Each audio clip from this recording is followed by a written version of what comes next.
તો ધાણીનું વાવેતર કેવી રીતે કરી છે તો ચાલો તમને બતાવું કે કયું બી અમે લીધું છે. અને મિત્રો વરસાદ આવ્યો એટલે એક ફાયદો થઈ ગયો છે કે ધાણી સાથે ડીએપી ખાતર પણ વાવવું જરૂરી છે.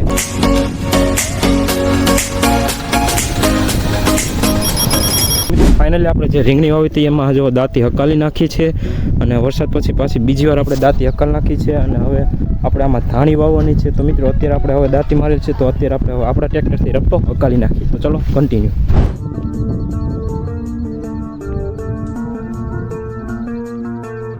તો રપ્પો ફિટ આપણે કરી નાખ્યો છે, તમે જોઈ શકો છો.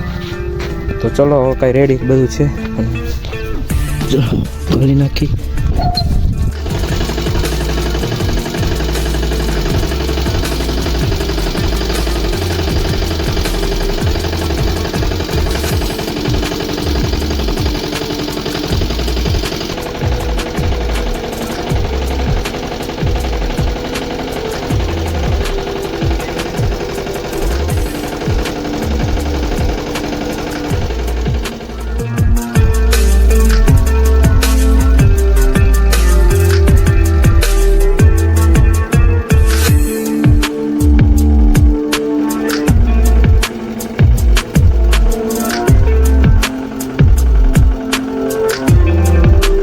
તો મિત્રો ફાઇનલી આપણે રપટ હકાલી નાખ્યો છે, તમે જોઈ શકો છો. તો એકદમ લીસું થઈ ગયું છે અને હવે આપણે આમાં ધાણી વાવવાની છે. તો હવે ઓરણી આવે ત્યારે આપણે ધાણી વાવી દઈશું. તો ચાલો તમને બતાવું કે કયું બી અમે લીધું છે. એન્ડ તમે જોઈ શકો છો નામધારી સીડ્સ છે અને 35 દિવસ 30 દિવસમાં થઈ જાય છે.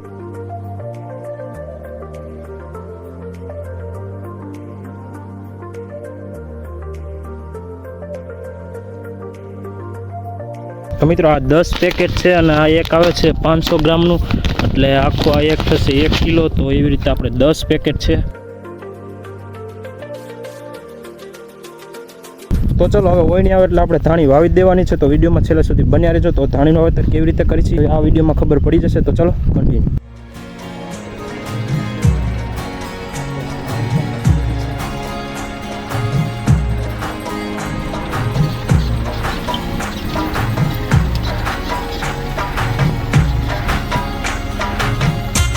તો મિત્રો ફાઇનલી અત્યારે આપણે ધાણી વાવવાની શરૂઆત કરી દીધી છે અને તમે જોઈ શકો છો અત્યારે આજે પહેલો જ કેરો વાવવાની શરૂઆત કરી છે. તો મિત્રો આમાં ઓયણીમાં આપણે એક સાઈડ બેહવું પડે છે, કારણ કે ધાર આપણે ઓલ બાજુ હતું પાણી ઓલ બાજુ જાય છે, એટલે આપણે એક સાઈડ આ બાજુ બેહવું પડે છે. અને મિત્રો વરસાદ આવ્યો એટલે એક ફાયદો થઈ ગયો છે કે જે ઢેફા ઉખડે ઉખડા નથી, એકદમ ભૂરભૂરી ધૂળ થઈ ગઈ છે, તમે જોઈ શકો છો. મિત્રો આપણે ધાણી સાથે ડીએપી ખાતર પણ વાવવું જરૂરી છે.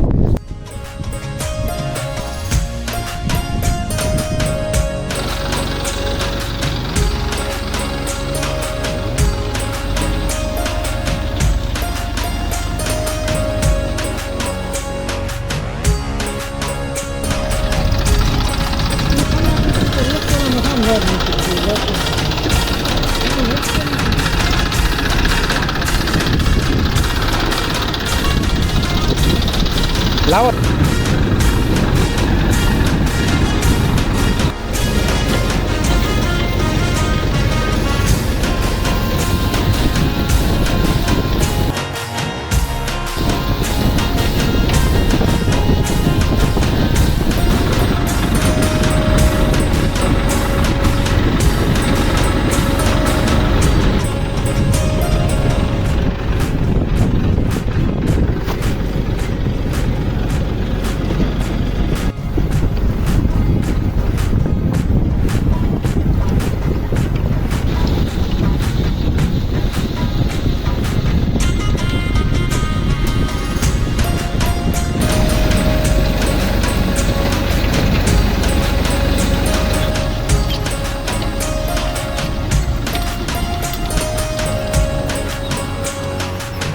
તો મિત્રો ફાઇનલી 10 મિનિટમાં આપણે ધાણીનું વાવેતર થઈ ગયું છે અને તમે આગળ વિડીયો જોયો છે કે કેવી રીતે અમે વાવેતર કર્યું છે.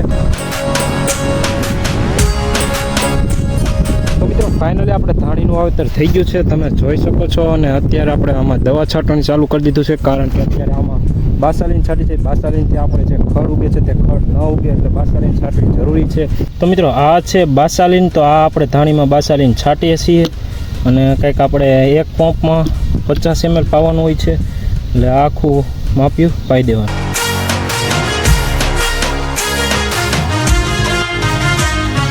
બાસાલીને છટી જાય પછી આપણે મોટર ચાલુ કરશું એટલે કે પાણી આમાં આવવા દઈશું.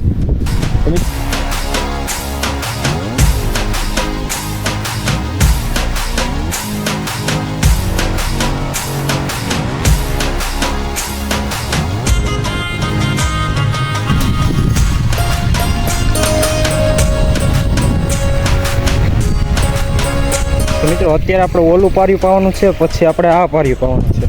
એટલે આમાં આપણે જે દવા છાંટી નથી, ઓલા પાર્યું છે એમાં આપણે દવા છાંટી દીધી છે.